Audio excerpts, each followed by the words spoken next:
না আমি এটা আমার নজরে এসেছে, সোশ্যাল মিডিয়াতে দেখেছি, বাট পত্রিকা আসলে কোন উৎস থেকে এটা বলা হয়েছে এটা কিন্তু আসলে পরিষ্কার করে নাই আসলে।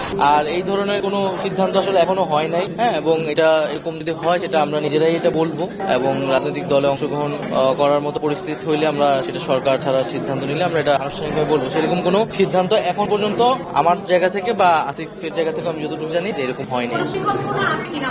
রাজনৈতিক দল গঠনের না, এখনো আমরা এটা ভাবিনি। আমরা তো সরকারের কার্যক্রমই করতেছি। তো এই আলাপটা আসছিল যখন আসলে রাজনৈতিক দল থেকে বলা হচ্ছিল যে সরকারের থেকে রাজনৈতিক দলে অংশগ্রহণ, তখন আমি বলেছিলাম যে কথার প্রেক্ষিতে যে নতুন রাজনৈতিক দল হোক বা অন্য কোনো রাজনৈতিক দল হলো, আমরা সরকারে থাকা অবস্থায় সেটার সাথে সংশ্লিষ্ট হব না। এখন পর্যন্ত আমাদের এরকম কোনো সিদ্ধান্ত বা পরিকল্পনা আসলে হয় না। গণমাধ্যমের স্বাধীনতার কথা বলেছেন একটু আগে, বস্তুনিষ্ঠ সংবাদ সবকিছু মিলিয়ে আজকে যে পত্রিকায় যে নিউজটা আসছে তাহলে কি এটা ভুল করছে?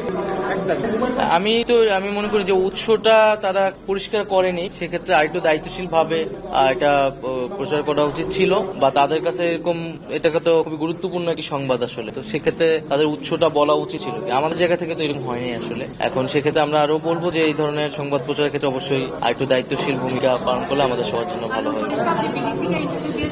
বলেছেন যে আপনারা ইন্টারভিউ দিবেন যারা আওয়ামী বা তৃণমূল পর্যায়ে যারা আওয়ামী লীগের সমর্থন ছিল, কিন্তু দল হিসেবে নানা সময় এই ক্যাবিনেটের অনেক উপদেষ্টাই যেটা বলার চেষ্টা করেছে যে ফ্যাসিস্টদের আর ফ্যাসিজমের কোনো সুযোগ নেই বা আওয়ামী লীগের আর রাজনীতিতে ফিরে আসার সুযোগ নেই, তাহলে দল হিসেবে কেন বেশি জোর হচ্ছে না, এই বিষয়ে সরকার এখনো সিদ্ধান্তে পৌঁছায় নাই, যেহেতু বিচার কার্যক্রম চলমান আছে, ট্রাইব্যুনাল। আমরা বিচার কার্যক্রমটা আগে দেখতে চাই, আদালত কি বলে বা বিচার কার্যক্রমে কতটুকু আগায়। আর রাজনৈতিক দলগুলোর সাথে আলোচনার বিষয় আছে, কারণ এটি একই সাথে এটি কেবল আইনগত সিদ্ধান্ত না, একটা রাজনৈতিক সিদ্ধান্ত। তবে ব্যক্তিগত জায়গা থেকে আমি বা ছাত্রদের পক্ষ থেকে ছাত্ররা বলেছে যে আমরা মনে করি যে আওয়ামী লীগ 15 বছর যে ফ্যাসিজম করেছে, জুলাই যে ধরনের গণহত্যা সংঘটিত হয়েছে, তারপরে আওয়ামী লীগের রাজনীতি করার আসলে অধিকার নাই। আওয়ামী লীগ নামে, আওয়ামী লীগ ব্যানারে আসলে রাজনীতি করার সুযোগ বাংলাদেশে থাকা উচিত না বলে আমরা মনে করি। সেটার আইনগত প্রক্রিয়া কি হবে, রাজনৈতিক প্রক্রিয়া কি হবে, সেটা হয়তো আমাদের আলোচনা করে বের করতে হবে। আবার পাশাপাশি এটাও আমরা বলেছি যে কিন্তু আমরা কিন্তু কোনো প্রতিহিংসা হয়ে